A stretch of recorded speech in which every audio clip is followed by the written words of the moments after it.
In the Louvre, there's a limestone block that once formed part of the tomb of Tepemankh, a high-ranking official of ancient Egypt's Old Kingdom. Carved into its surface with considerable precision is the menu for his dinner. More than 50 dishes, bread, beer, beef, duck, with exact quantities, as if the service were about to arrive at any moment.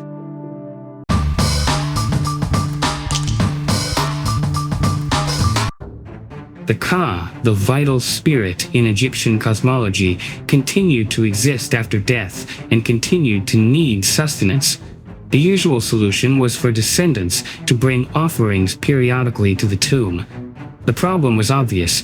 Descendants also died. Families dispersed. Memory faded. The Egyptians had an elegant and practical solution to this inconvenience.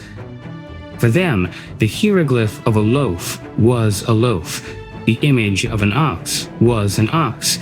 If it was carved in limestone and painted on the wall of the funerary chapel, the Ka could feed from it without depending on anyone. Image and reality were not separate categories, they were the same thing. To carve the list was to guarantee it. In the Louvre relief, Tepemankh appears seated before a laden table.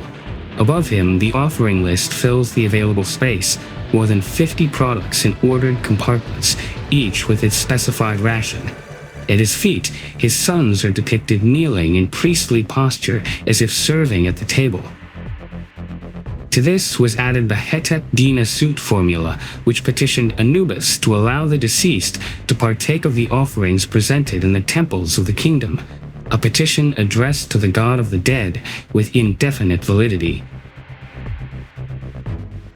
The Tepemankh relief is not a banquet scene.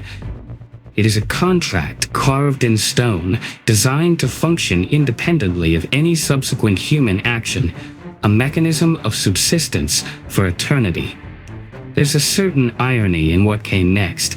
Many similar Old Kingdom reliefs didn't reach museums because someone protected them, but because they were reused as wall fill, as column bases, as building material.